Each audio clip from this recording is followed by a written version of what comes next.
À l'époque, moi j'ai commencé à rapper tard, donc j'ai fait ma différence, comme j'ai dit, par l'écriture. Je trouvais le plus fort dans l'écriture, c'était l'image. On pouvait raconter n'importe quoi avec des images. Je trouvais les codes de l'époque assez limités. C'était une impasse, il n'y avait pas 10 000 choses à faire, il fallait faire des 16 mesures, il fallait absolument pas chanter, il ne fallait pas dévoyer de son âme, il fallait être soi-même, il fallait être dur, il fallait être hardcore, il fallait représenter son crew. Enfin, il y avait trop de choses qui étaient lourdes à porter et surtout qui nous les ont éloignés de la musique pour aller vers une sorte d'exclamation identitaire. Je suis, voilà, parce qu'il fallait exister un peu, quoi. J'avais plus de choses à dire. Je suis le mec le plus tricard que je connaisse. Trop longtemps resté la main tendue à mendier le bien. Vu que leur seul souhait est que tu squattes la tête, on te jette en BEP quand tu souhaites faire une fac de lettres. Ah c'est Yard, c'est vous, voilà. c'est vous, impeccable. Comment ça va bien ou quoi? Comment t'as rencontré Oxmo Puccino? Une Thalasso. Il y avait un mec à côté de moi qui ronflait, j'ai vu que c'était Oxmo Puccino. Je lui ai demandé comment en plus à Thalasso, je vais beaucoup avec mes CD, à l'époque on était encore au CD. J'avais un CD d'Oxmo Puccino, donc il me l'a dédicacé, c'est comme ça qu'on a engagé la conversation. C'est une histoire vraie? C'est une histoire vraie, véridique. En 97, j'avais un amoureux qui écoutait L'Enfant Seul en boucle. Cet album, il est arrivé comme ça dans ma vie, et puis après, je l'ai écouté, mais je ne sais pas combien de fois. Oxmo, comment j'ai découvert, il est venu me parler sur Instagram, il m'a dit j'aime bien ce que tu fais, il m'a invité sur son projet, et je connaissais pas avant, je connaissais que le nom, tu vois. Et j'ai écouté, j'ai capté c'était quel genre de grand homme. Change quand tu coupes du flou, je bande sur ta fouf tout en demandant comment tu vas. Je pense qu'avec le flou, tu changes que de soucis, tous veulent le nier. Mais les amis devant la monnaie deviennent des animaux, la famille, un jeu de qui strike à chaque shoot, suffit d'une bille de 5 lettres ou une VIE. Et c'est quand ça ne plaît pas, on te le dit pas. Personne ne te dira que ça ne plaît pas. Donc c'est à toi de lire les réactions, et puis d'agir en conséquence. Moi je ne demande pas l'avis, je fais écouter, c'est tout, et je regarde les réactions.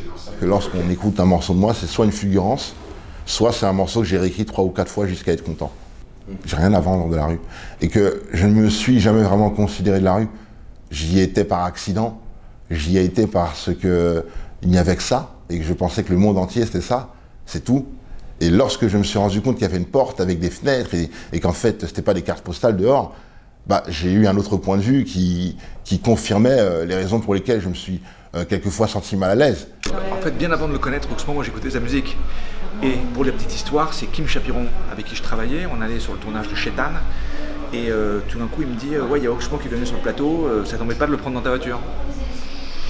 À l'époque j'avais un VR6 blanc que j'avais acheté à Marseille avec des CD. Et c'était super gênant parce qu'en fait il y avait un chargeur avec 6 CD et il y en avait 4 de Oxmo. Tu veux pas faire une photo avec lui? Ça va bien. Bah, il a fait le dernier PNL. T'écoutes PNL? Je pense qu'on était tous à l'époque éblouis par la technique et éblouis aussi par l'émotion que nous procurait cet album. Les classiques, on ne peut pas leur en vouloir d'être des classiques. Cet Olympia, unique au monde par tout l'amour qui va se propager d'ici. Je vous souhaite un excellent fucking show!